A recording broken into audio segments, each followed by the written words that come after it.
Hi. So today I'll be discussing varietal trait preferences. And I don't want to admit this, but a lot of us do analyze with very simple gender disaggregated data. When studying varietal trait preferences, many say that there's a lack of consensus between the preferences of men and women farmers. That men, they usually look for marketable varieties, and women are usually looking for early maturing varieties. The problem with this kind of analysis is they leave an impression that men and women act differently and hence they have different set of traits. They also tend to assume that all women and all men are universal. But isn't it possible that men and women's preferred traits could be similar? That a woman can be different from another woman and can be similar to some men? If it is, when and why it happens. So this is something that the quasi-universal analysis cannot offer. So in this presentation, we look beyond gender, we look beyond women's and men's traits, and we try to provide an in-depth understanding of farmers' varietal trait preferences using intersectionality in a quantitative approach. I'm Eva Salve Bacud, and I'm a master's student at the University of Bonn in Germany, and previously worked with the International Rice Research Institute. So I'm here today with my co-authors Maria and Dr. Ranchita. So a quick overview will first provide a brief background on the problem flow adoption, on how we capture intersectionality, our main results, and finally our main conclusions. There has been an increasing attention given to breeding and dissemination of new varieties, but despite this focus on breeding, obsolete and primitive varieties are still widely adopted. To give you an example, only less than one-third of farmers in Bangladesh are growing the stress-tolerant rice varieties as of 2016, and this is even after 8 years of introducing those varieties. There's also an evidence in India that the average varietal age is 28 years. So this kind of low and slow adoption happens when the breeders fails to respond to the different needs of the different users. And we can explain this in three main reasons. First, there is a mismatch in the objectives of breeders and farmers.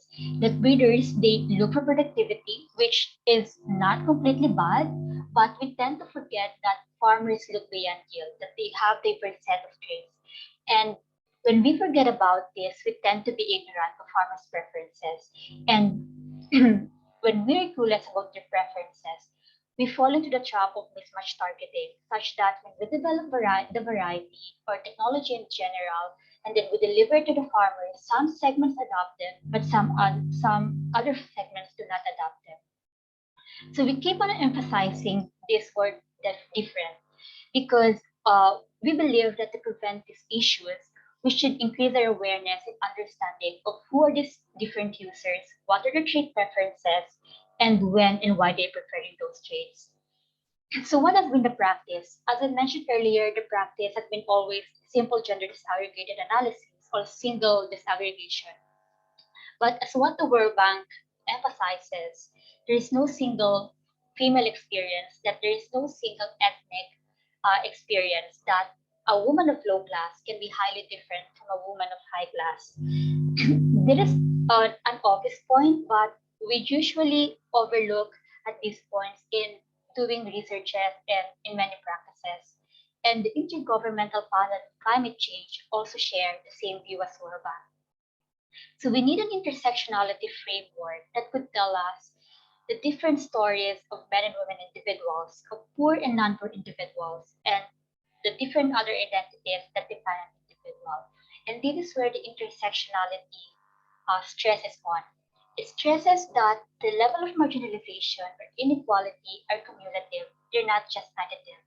That means that it is not only a gender problem or a caste problem or a class problem that we should be concerned about, but we should also look at their intersections. So for this study, we focus on answering how and whether gender and other intersectional categories matter on farmers' varietal trait preferences. To answer this question, we segment the market based the farmers based on their intersectional identities and inequalities. And after doing the segmentation, we look at the varietal trait preferences per segment. We have data for Bangladesh and Orissa using the surveys of the International Rice Research Institute, we have a randomly sampled 1,500 households in Bangladesh with a man and a woman responded per household. We also have 1,500 households in Orissa with but only a single respondent per household. To cluster the farmers, what we did is we employed the principal component analysis to group the highly correlated variables into different components. And these components are used for cluster analysis to come up with unique set of farmers groups. We also employ an ordered logic model to test the robustness of the results from the cluster analysis. But in this presentation, we mainly focus on presenting the results from the cluster analysis. We capture intersectionality using different intersectional factors. We have gender, class, age, caste, and marital status, and we proxy the class variable using the income status or the wealth of, of the household of the individual. We also try to capture other principles of intersectionality. We have variable for gender roles. We proxy it using the number of hours spent of men and women for productive and reproductive tasks.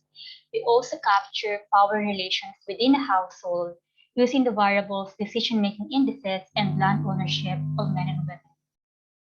Now, coming to the result of the cluster analysis, uh, we named the farmers clusters based on their intersectional factors, and we're a bit satisfied that we get quite a unique set of clusters. For example, when we look at the cluster 1 and cluster 2 in Bangladesh, most of them are men. The difference is men farmers in cluster 1, they're a little bit older than men farmers in cluster 1. Most of them are from low class and most of them are high class, and majority almost all of them are married men farmers. So we name these clusters as low class and high class married old men farmers. Now when we look at the cluster C, the main differentiating factor is the marital status. Majority of them are unmarried and majority of them almost 60% are women. So we name this cluster as the low class widow women. Now the rest of the two clusters are women farmers, one that is high class and low class. We did the same thing for Orissa. We have four types of men farmers, one that is low class and low caste and old men, and the other one is low class of lowest caste and younger men. The other two men farmers are high caste, and high class and low caste. We also have two types of women farmers, one that is high class of lowest caste and younger, and the other one is low class of lowest caste and widow. Now, coming to the results of the model, we just look at the gender factor alone and not considering the intersection, and we find that women, they tend to look for grain quality, post-harvest traits, and culinary traits, while men, they prioritize stress tolerance traits, agronomic, market price, and cost saving traits. And these are the results that we usually read in many papers. But we will see that men and women can have similar preferences, and we'll see that in a second. So these are the the top preferences of the different intersectionality group. So each line here depicts each of the intersectionality group below. And what we can see here, and uh, uh, as we go outside the cobweb, the more likely it is for the intersectionality group to prefer the trait on respective axis. So we can observe here that all of the intersectionality group prefer high yield and good taste. So we can consider these two traits as their priority or must-have traits for a variety. We further find that men and women farmers have similar preferences when we look within a low class household and within high class households. Let's take, for example, the low class farmers. The colored lines here are the low class men and women farmers, and we can see that they overlap in most of, of the traits. And among other clusters, low-class women and men farmers look for shorter duration, flood tolerant, and easy-selling varieties, and they're less likely to look for high market price and high milling recovery and disease resistance. And uh, and this finding is really interesting because it suggests that not all men are looking for high market price, because when men is of low class, they're less likely to care for market price, and not all women are less likely to look for ergonomic traits, because when women are low class, they start to look for short duration as what men usually do. Now, why are they preferring this top three preferred traits? This is the time that we refer to the farmer clusters. So low class farmers, they look for short duration because they have a small land holding. They only have less than half of rice acreage, and only a small portion of that land is irrigated. So they would look for varieties that they can harvest quickly, so they can plant for a second time or for a third time, so they can maximize the use of land and labor. Now they look for flood tolerance because they're most likely to experience climate shocks. And more interestingly, we find that low class women, and take note also men, care less about high market price but prioritize selling, because again they have the small land area, a small irrigated area. As a result, they have small rice production. In majority of that production, more than 70% are going for home consumption alone. So they have a very low production surplus that they can sell in the market. So they cannot bargain for price at all. So they will just sell a portion of their harvest to make ends meet for the household. Now let's now go to the results of India. We find that women are almost always to prefer less water use. First, because they are women, and we know that water collection is the main responsibility shouldered by women. And what interests us more is that even high class women are preferring this trade, and because they have low access to irrigation despite being high class. Maybe because she is a woman and she is a woman of lowest caste. And another interesting finding that we find is, contrary to what one would think, that use of less water is a trait for women, well, we find that men are also preferring this trait. As you can see here, it is very close to how women are preferring less water for use for cooking. And the one main reason is that being low class or poor at the same time, low caste, challenges men to also access irrigation. Another reason could be men, in particular, those of lowest caste, those that are lowest caste, lowest class, and younger, they start to also be involved with reproductive roles. And these areas are known to be women's areas. To conclude, we see that men and women preferences are not completely different, that they can actually be similar when men and women are preferring are have the same level of marginalization and same level of opportunities. We also tried to offer a customer profile and trade profile, which are very useful for many actors. First, for the breeders, because it summarizes the important traits that different farmers prefer, and that could be the basis. Uh, that could serve as their basis to breed new variety.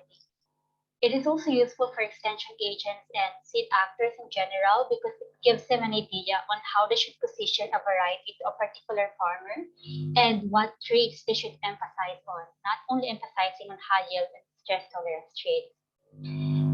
And for other policymaking bodies, because when breeding cannot deliver, we can easily pinpoint in which areas they should intervene or they should act on to aid the adoption process. Because again, there is no one size fits all policy, and breeding cannot answer all the demand of farmers. So overall, we see that stories start to change when we look at different intersections. We have seen evidence in India, we have seen evidence in Bangladesh that men's and women's preferences can can be similar, and that is an indication that it is not only women who can be marginalized, that men can also be marginalized as women, and sometimes can even be more marginalized than women. So maybe it is time for us to push for a change that we go beyond a dichotomous gender disaggregated analysis, Because first, there is no single female experience, no single class or caste or age experience. It is not just a gender problem, a class problem, not just a caste problem, but it is about the intersections. So thank you very much, and I look forward to our Q&A session. And oh, this is our references. Thank you. Stop sharing. I know. Wait, how do you do this? Stop recording.